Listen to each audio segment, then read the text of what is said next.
Selamat pagi Bapak Ibu Saudara-saudara yang dikasihi oleh Tuhan Yesus Kristus. Berjumpa kembali bersama saya Pendeta Eka di dalam renungan firman Tuhan pada hari ini, Rabu 31 Maret 2021. Kiranya Bapak Ibu Saudara sekalian boleh terus mengalami penyertaan, damai sejahtera dan sukacita memberkati Bapak Ibu Saudara sekalian. Amin. Bapak Ibu Saudara-saudara, kita akan bersama-sama merenungkan firman Tuhan pagi hari ini sampai kepada pasal yang terakhir dari kitab Rut, yaitu pasal yang keempat, Rut menjadi istri Boas. Bapak Ibu Saudara-saudara, mari kita akan bersama-sama berdoa terlebih dahulu. Tuhan Allah Bapa di surga, yang kami puja, kami sembah di dalam nama Tuhan Yesus Kristus. Sungguh kami bersyukur atas kasih dan penyertaan Tuhan sampai pagi hari ini. Kami boleh terus mengalami penyertaan yang nyata, dan kami mau terus mengisi hati dan pikiran kami dengan kebenaran firman Tuhan. Biarlah Engkau yang memampukan untuk kami dapat memahaminya serta menerapkannya dalam hidup kami setiap hari. Terpujilah namamu Bapa, di dalam nama Tuhan Yesus kami berdoa. Amin. Bapak Ibu Saudara-saudara yang dikasihi oleh Tuhan, kalau kita membaca keseluruhan kitab Rut, ini akan menolong kita untuk bisa mengerti bahwa Tuhan ada di setiap kehidupan manusia.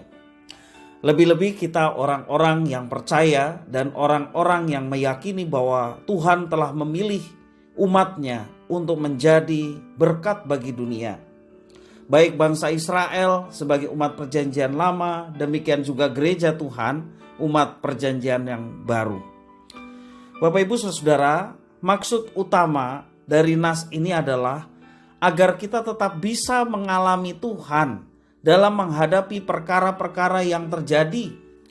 Tuhan selalu hadir dan sanggup menolong dalam mengentaskan setiap persoalan dan permasalahan yang sedang kita alami.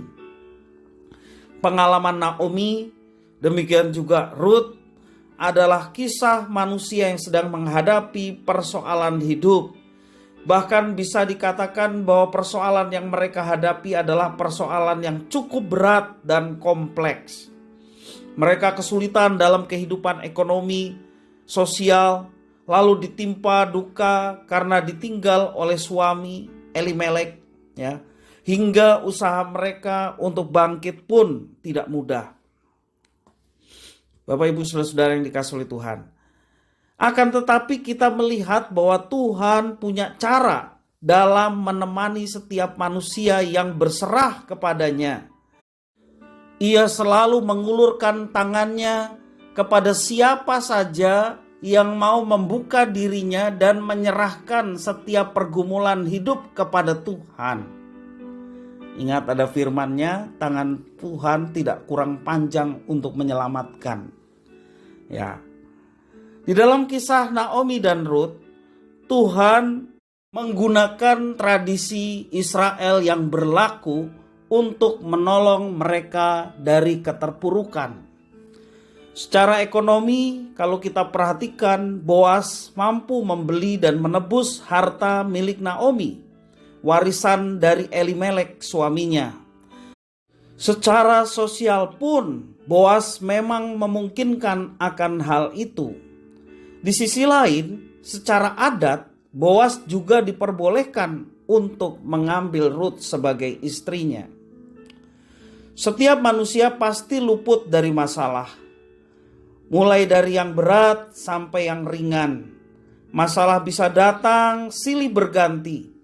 Namun dalam iman, kita jangan pernah berputus asa ketika kita menghadapi persoalan, permasalahan yang ada dalam hidup kita. Mari kita belajar membangun di dalam diri kita iman pengharapan dengan mengandalkan Tuhan di setiap persoalan dan perkara yang sedang kita hadapi. Apapun penyebab persoalan, asal kita berserah kepada Tuhan yang penuh kuasa, tangannya terulur untuk menolong anak-anaknya yang berserah kepadanya. Harus ada keyakinan di dalam diri kita bahwa Tuhan lebih besar dari persoalan yang sedang kita hadapi. Seperti Rasul Paulus menuliskan kepada jemaat di Filipi, pasal yang keempat, ayat yang ke-13. Segala perkara dapat kutanggung di dalam Dia yang memberikan kekuatan kepadaku. Tuhan memberikan kekuatan sehingga kita dapat menanggung setiap persoalan hidup kita, dan Dia memberikan kemenangan. Kita perhatikan dari kisah Naomi dan Ruth ini menjadi satu kisah yang luar biasa ketika mereka berserah kepada Tuhan sampai pada akhirnya Tuhan mengangkat kembali, kalau di sini dikatakan, derajat dari Elimelek karena Boas mengambil istri, yaitu Ruth. Dan luar biasa dikatakan di dalam pasal yang terakhir di ayat yang ke-18 sampai yang ke-22 dikatakan silsilah Daud. Inilah keturunan Peres. Peres memperanakan Hezron. Hezron memperanakan Ram. Ram memperanakan Aminadab. Aminadab memperanakan Nahason. Nahason memperanakan Salmon. Salmon memperanakan Boas. Boas memperanakan Obed. Obed memperanakan Isai. Dan Isai memperanakan Daud. Jadi Bapak Ibu Saudara-saudara yang kasih oleh Tuhan, tidak disangka bahwa Ruth yang adalah bukan dari orang Israel, tetapi oleh karena imannya seperti yang telah diteladani oleh ibunya Naomi, dia pun menjadi garis keturunan raja yang sangat dikenang oleh orang Israel, yaitu Daud. Kita tahu bahwa Daud adalah garis keturunan dari junjungan kita, Tuhan Yesus Kristus, yang menjadi manusia untuk menebus kita. Sehingga kalau kita melihat betul-betul Tuhan berkarya dalam setiap kehidupan kita. Sekali lagi mari kita memohon agar perasaan, demikian juga nalar dan kehendak kita senantiasa dibimbing oleh Tuhan saat kita berada di dalam masalah kehidupan. Hingga pada akhirnya kita boleh melihat pertolongannya nyata dan kita memuji namanya dengan sukacita. Juga kita mesti harus bebenah diri sebab banyak kekurangan dan juga dosa yang masih melanda kehidupan kita. Tuhan sudah menyertai, Tuhan memberkati, dan Tuhan menyatakan sesuatu yang baik. Respon kita adalah senantiasa bebenah diri dan senantiasa mematikan segala perbuatan dosa yang masih kita perbuat sehingga hidup kita berkenan kepadanya. Bapak Ibu Saudara-saudara yang kasih oleh Tuhan, sebagai perenungan di dalam kitab Rut ini, saya akan membagikan sebuah puisi yang saya pernah bagikan bagi jemaat sekalian. Nah, ini saya mau bacakan kembali. Judulnya adalah Naomi Mara Naomi. Naomi Mara Naomi. Menyenangkan, kepahitan menyenangkan. Kemarau garang membawa pedang maju berperang. Laksana laskar tanpa penghalang memancung tanah ladang. Dapur tak buat kenyang, lemari pun bikin telanjang, tanpa bertimbang panjang pergi ke seberang. Mengapa Tuhan Allahku yang hidup berdiam diri? Laksa-laksa berhala depan mata mencibir dan memaki. Kekasih hilang, buah hati pun pergi. Hampa, galau, sepi begitu setia mereka menemani. Di kampung gersang, di rantau malang, berharap berkatku dapat, laknat berlipat-lipat. Elimelekku, Mahlonku, Kilionku, maukah bersama pulang? Batu nisan yang kulihat, kepahitan memeluk erat, kekecewaan mendekat rapat. Allahku, Allahku, mengapa kau tinggalkan aku dan hukum aku? Syahadat, ibadat, walaupun melarat berjuang taat, tidakkah kau lihat? Oh Allahku, Allahku, mengapa kau meninggalkan aku dan menghukum aku? Badan mengandung hayat, namun pisau petaka menyayat-nyayat. Moab, aku benci dan tak sudi berteman lagi. Anak-anak Moab mantuku, kukatakan walau berat hati, kembalilah jumpa famili. Rut mantuku, pergilah seperti iparmu pergi. Ibu, kemanapun engkau pergi, ke situ jugalah aku pergi. Dengan sedikit nyali aku pun kembali disertai mantuku yang ternyata beriman sejati. Dulu paceklik, sekarang panen berlimpah membuat mata mendelik.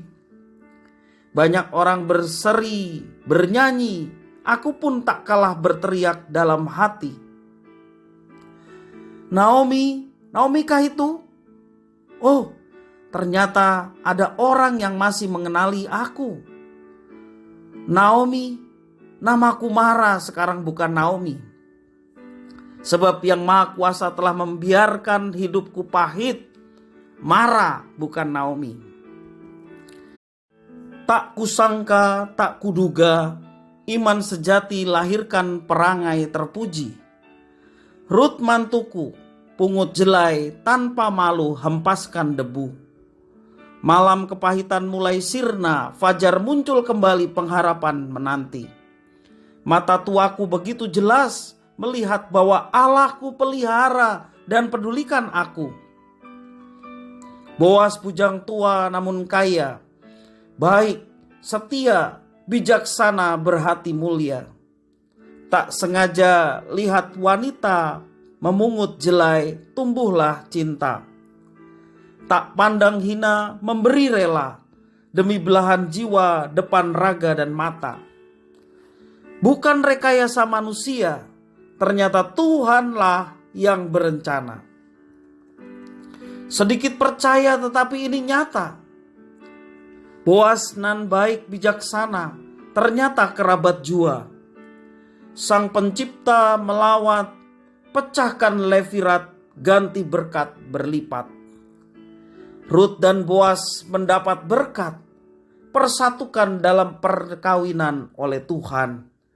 Buah kandungan dibukakan, buah hati dilahirkan, Elimelek pun dimuliakan. Tak pernah terpikir apalagi berzikir, Tuhan Allah kusangka mangkir, ternyata selalu hadir. Ku cari jalan keluar, ternyata keluar jalan. Tuhan Allahku begitu sabar, pimpin berjalan di depan. Mara berakhir, kepahitan terbalik jungkir. Berkat Tuhan mengalir tak kala Obed, anak laki-laki hadir. Terpujilah Tuhan yang mendatangkan kebaikan, kebahagiaan. Mulialah Tuhan yang mendatangkan keselamatan dan kesejahteraan. Haleluya, haleluya, amin. Biarlah ini boleh menjadi berkat bagi Bapak Ibu Saudara. Mari kita berdoa. Terima kasih ya Tuhan atas firman-Mu. Roh Kudus memampukan untuk kami dapat mengerti Tuhan memelihara umat-Nya. Dan kami mau terus berserah kepadamu ya Tuhan. Apapun persoalan yang sedang kami hadapi, kami percaya bahwa Tuhan menyertai, memberkati, dan memberikan jalan keluar dalam setiap persoalan yang sedang dihadapi oleh kami semua. Terpujilah nama-Mu ya Tuhan. Terima kasih atas firman-Mu. Di dalam nama Tuhan Yesus kami berdoa. Amin.